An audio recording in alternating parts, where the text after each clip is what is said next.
Assalamualaikum warahmatullahi wabarakatuh. Alhamdulillahirabbil alamin. Pada kesempatan kali ini kita akan belajar langkah-langkah dan tahapan dalam belajar bahasa Arab untuk pemula.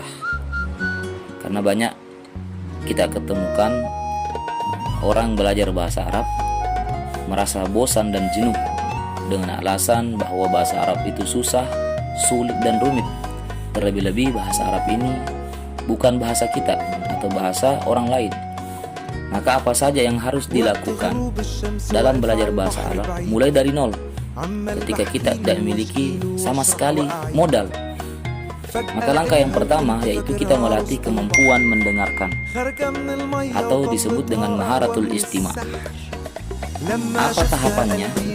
Yaitu kita sering-sering terbiasa mendengarkan bahasa Arab, sering mendengarkan percakapan Arab, sering mendengarkan kata-kata benda yang diucapkan dalam bahasa Arab. Setidaknya kita terbiasa dan mengetahui bahwa ini adalah bahasa Arab.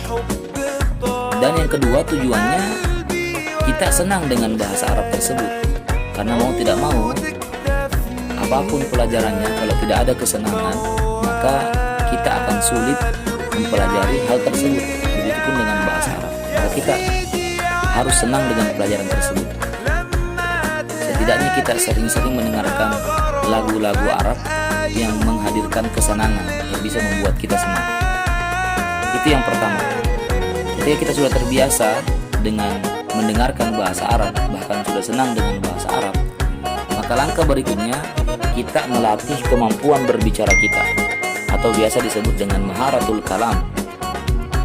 Karena sudah terbiasa mendengarkan bahasa Arab, kita latihan bercakap, berucap atau bertutur lafaz-lafaz Arab.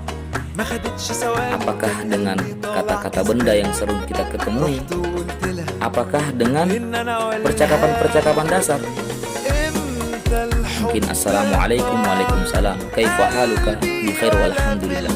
Intinya kita latihan menyebutkan, karena kita sudah punya modal tadi, sering mendengarkan. Sekarang kita ucapkan yang kita dengarkan tersebut.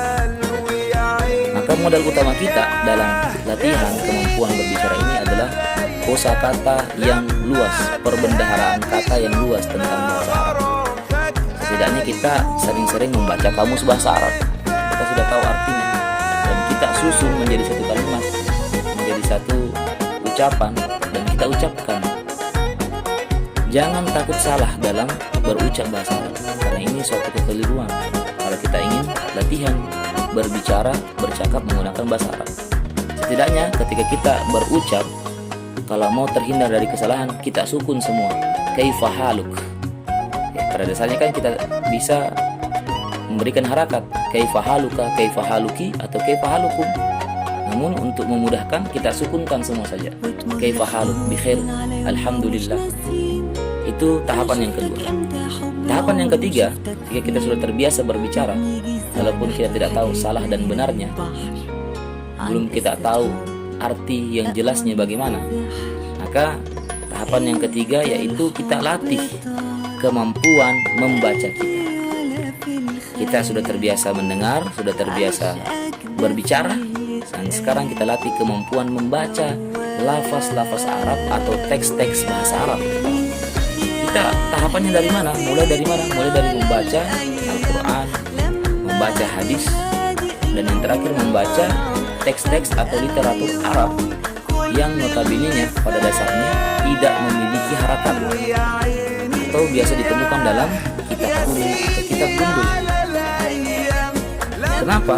Karena dalam membaca teks-teks Arab, ketika kita salah dalam membacanya atau salah harakatnya, maka akan menimbulkan arti yang berbeda atau makna yang berbeda. Maka modal utama kita dalam latihan mengasah kemampuan membaca kita yaitu pelajaran ilmu nahu dan sorof atau gramatikal bahasa Arab. Apa itu ilmu nahu? Intinya ilmu nahu adalah ilmu yang mempelajari perubahan setiap akhir kalimat dalam bahasa Arab, mulai dari segi harakatnya, pertambahan atau berkurangnya huruf. Apa itu ilmu sorof? Ilmu sorof adalah ilmu yang membicarakan, mempelajari tentang perubahan kata, baik dari segi jumlah jenis, atau waktunya. Itu adalah perubahan kata yang dipelajari dalam ilmu shorof.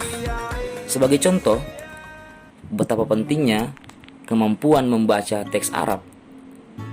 Kita lihat dalam lafaz Romaitu Zaidan. Romaitu Zaidan, perhatikan katanya. Ini artinya saya melempar Zaid. Romaitu Zaidan. Ketika kita membacanya dengan harakat yang berbeda, Romayyita Zaidin, maka artinya pun berbeda.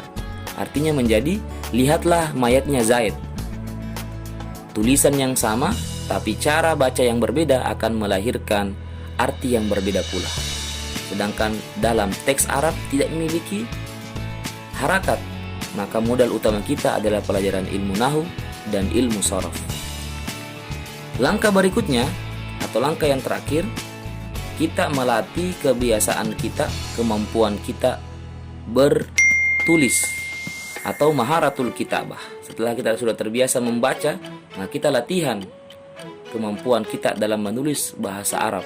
Mulai dari kita menulis Al-Quran, sedikit demi sedikit, kata per kata, menulis hadis, dan menulis teks-teks Arab atau kata-kata benda dalam bentuk bahasa Arab. Itu akan melatih kemampuan menulis kita dalam bahasa Arab. Maka modal utama kita, nanti kita akan pelajari khat dan imla. Apa itu pelajaran khat dan imla? Adalah rumus-rumus atau kaidah dasar dalam menulis bahasa Arab.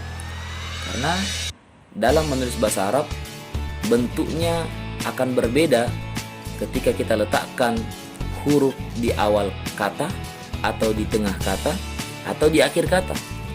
Sebagai contoh, penulisan huruf kaf ketika ditulis di awal kata pada lafaz kitabun, maka tulisannya akan berbeda dengan penulisan huruf kaf di tengah kata. Contoh maktabun, perhatikan huruf kafnya. Begitupun ketika ditulis di akhir kata lafaz kaf, huruf kaf akan berubah pada lafaz samakun. Maktabun, perhatikan kafnya. Kitabun, berubah lagi bentuk kafnya. Kemudian samakun, lebih berubah lagi bentuk kaf, huruf kafnya. Itulah yang akan kita pelajari dalam ilmu khat dan imla. Dan inilah tahapan-tahapan dalam belajar bahasa Arab mulai dari nol. Yang pertama, sering mendengarkan. Yang kedua, latihan berbicara dengan modal mendengarkan tadi. Yang ketiga, kita latihan membaca dengan modal apa yang sering kita ucapkan. Dan yang terakhir, kita latihan menulis dengan modal apa yang sering kita baca. Yang terakhir kali, saya akan memberikan satu lagu untuk memotivasi teman-teman dalam belajar bahasa Arab. Saya yakin teman-teman pasti tahu lagunya dan sudah kenal. Saya akan mengubahnya dalam bentuk bahasa Arab. Silahkan didengarkan. Aina di mana, amama di depan, wara'a di belakang, bijiwari di samping, foka ala di atas, tahta itu di bawah, huna hunaka di sini dan di sana. Foka ala di atas, tahta itu di bawah, huna hunaka di sini dan di sana. Huna nafra, hunaka nafra, fi ayyi makanin nahnu nafra. Huna nafra, hunaka nafra, fi ayyi makanin nahnu nafra. Nahnu nafra nahnuna, nahnu nafra nahnuna, nahnu nafra nahnuna, nahnu nafra, nahnu nafra nahnuna, nahnu nafra nahnuna, nahnu nafra nahnuna, nahnu nafra. Alhamdulillah, itulah sekedar pembelajaran kita pada kesempatan kali ini, yaitu langkah-langkah dalam belajar bahasa Arab mulai dari nol. Mudah-mudahan bisa dipahami dan bisa kita praktekkan di rumah masing-masing, dan kita lebih senang lagi dalam belajar bahasa Arab dan memotivasi kalian teman-teman untuk lebih giat lagi dalam belajar bahasa Arab. Demikian, assalamualaikum warahmatullahi wabarakatuh.